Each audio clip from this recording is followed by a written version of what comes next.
Hello, everybody. Dave Neal here, stand-up comic, host of Bachelor Nation News. Rachel Lindsay's got a book coming out, so she's doing the book tour of the press and spilling some tea. Not too much, lukewarm, very lukewarm. But we're going to get into it because I don't know too much about this feud. Rachel Lindsay and Raven Gates, friends turned enemies. Raven says she has no idea what the feud's about. Rachel's not willing to talk, so we know there's something going on there. Do me a favor if you enjoy content that I make. Follow me on YouTube by subscribing right here. Hit the like button, and also you can follow me on Instagram at dneals.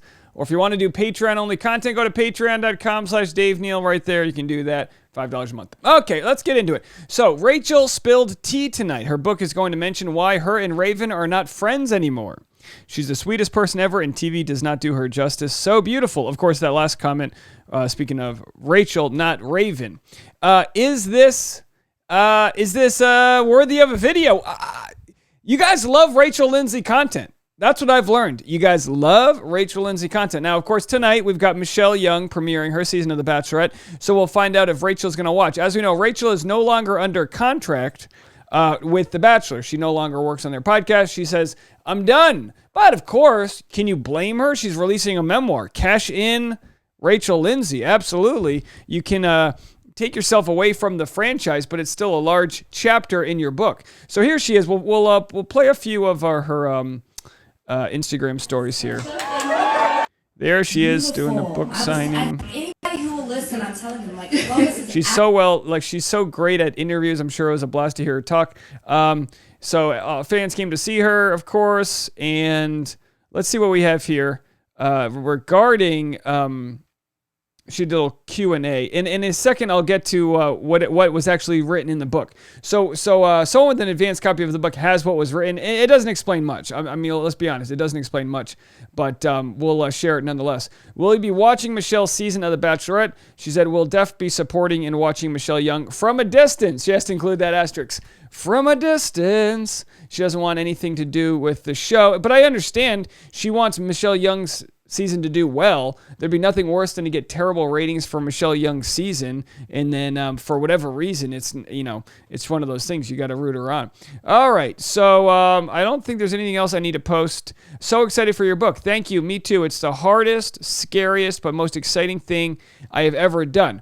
So as we saw from this screenshot, she said she's going to spill tea that the book mentions why her and Raven are not friends anymore. Now, does it do that?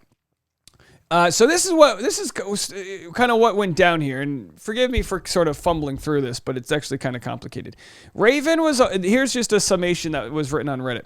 Raven was always writing in her journal during Bachelor filming on Nick's season. She one time read out loud her night one impressions. For Rachel, she wrote, has black skin. They still became close friends, sharing scriptures and things like that. About the fallout. Here's what was said about the fallout. Now, someone with an advanced copy, hold on. Oh, wrong one here. Hold on a second. Hold on, folks. Someone with an advanced copy was able to find out what was said about the fallout. And she wrote it in the comments here. Wait, y'all remember me? I'm the one with the advanced copies. Hold on, I'm auto-approved for this book. Literally searched Raven on the Kindle app, and this is what she found. So maybe there's more information aside from this, but this is what the source who got the advanced copy of the book said about the Raven-Rachel drama. I know how badly you want to know what happened between Raven and me. You probably picked up this book specifically hoping to get the tea. Oh, it rhymes. So let me tell you why you can miss me with your intrusiveness. So let me tell you why you can miss me with your intrusiveness. When I ended the friendship with Raven, I made an agreement to not speak publicly about what occurred between us.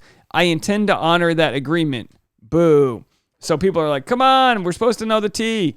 Does anyone think it's mutually beneficial to both of them not to spill the tea because it'll show them both in a bad light?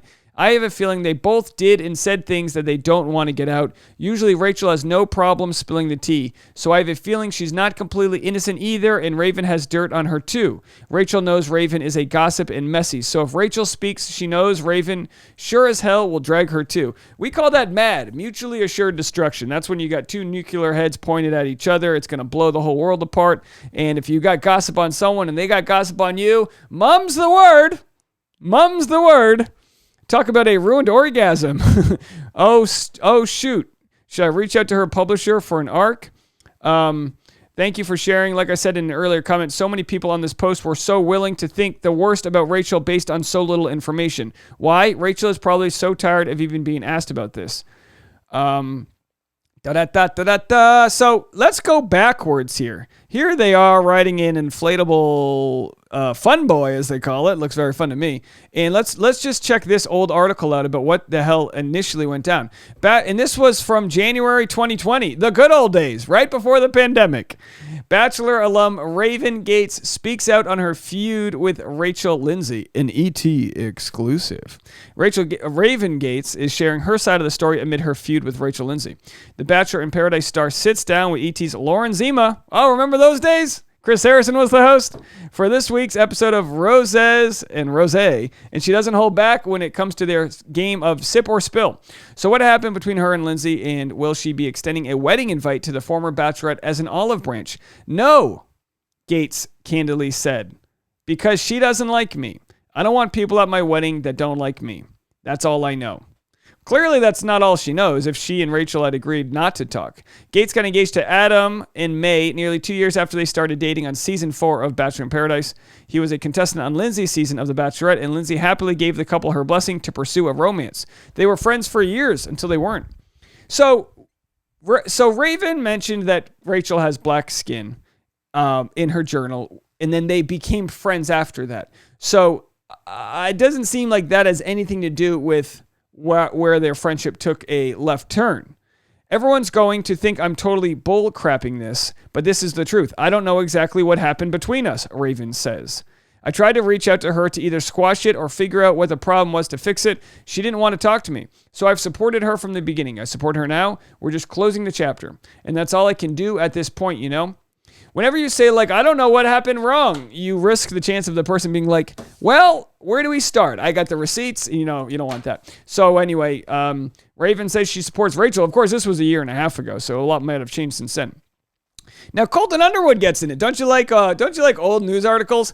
Colton Underwood always makes an appearance. As for Colton Underwood's apparent entrance into their feud, shocker, this is what he said. Shocker, Rachel mad at another person. Does she like anyone? Yikes! Colton Underwood called Rachel mad. He commented on an Instagram post about Lindsay's remarks. Gates says she doesn't know where that came from.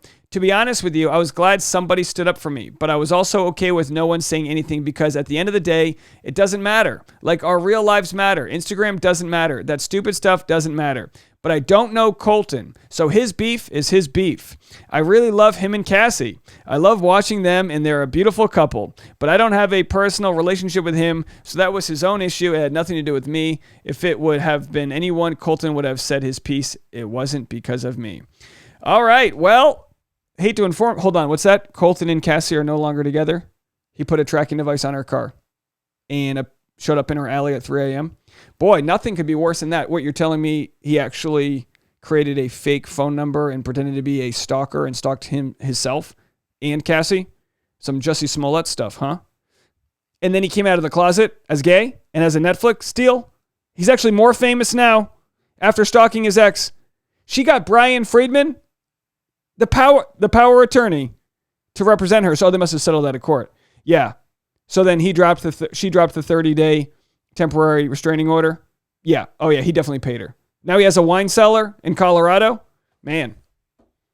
And a Netflix deal that's coming out soon. A whole Netflix docuseries. Okay. But he said he never wants to associate with Bachelor Nation. What about Bachelor Nation not wanting to associate with him? Oh, there's a power recapper who's made about 65 videos about him speaking truth to justice when no one else will talk about it. Okay. All right. Just wanted to catch everyone up there. All right. It's just like, okay, she's made up her mind and I have to make up mine too. I can't be friends with someone who doesn't like me. It's just as simple as that. Yeah, you can't be friends with someone who doesn't like you. But boy, I mean, at what point are we going to get the info? I would never say never. I loved her. I've had a very, very deep love for her. Doesn't it suck when you break up with a friend and you don't know why? There's always a reason though, right? There must be a reason. If there wasn't a reason, you would just say, oh, we're friends. And you would just kind of like, you would just kick the can down the road. She said, I've mourned the loss of her friendship. I'm over that now, but I will not argue with her in the media and I will not talk bad about her. I know everyone's probably like, oh, she did something. And Rachel said she knows what she did. I don't know what I did. People are going to not like me regardless. I know who I am. Adam knows who I am. My family and my friends know who I am. So at the end of the day, it's fine. I don't know what else to say. Whenever anyone ends something with at the end of the day, it's never fine. At the end of the day, what are we, postmen from the 1800s? At the end of the day, I've delivered the mail. Everything else is okay. The day doesn't end. There's social media. So anyway, people are just like confused. They don't know what's going on. She's teasing about sharing the tea just to get people to buy the book. Cool. You should make a separate post for this so people see it. Rachel, if you're going to write a book hoping people buy it to read the tea, maybe don't call your audience intrusive. You're literally teasing people here. I disagree with that. Call your audience intrusive. Let them buy the book. If you want to be intrusive, buy the book. If you guys want to be intrusive into my life, go to my Patreon.com/Dave Neal. I don't hate that at all. Rachel, Lindsay, you have my blessing. Write your book, tell your story, share your chapter, and if you don't want to share the tea because you've got integrity, well, you are a rare commodity within Bachelor Nation. Today, we've got some content coming your way. 7 p.m. Eastern Time, the Bachelorette premiere pre-party. That's 7 p.m. Eastern, 4 p.m. Pacific. And then right after the episode, I will have a post-episode live chat with you guys both on the East Coast and West Coast time. So if you're keeping track, that's 7 p.m. Eastern, 10 p.m. Eastern, and 1 a.m. Eastern. Your boys got it. Give me a subscribe, like, and comment. We'll talk to you in a little bit. Bye, everybody.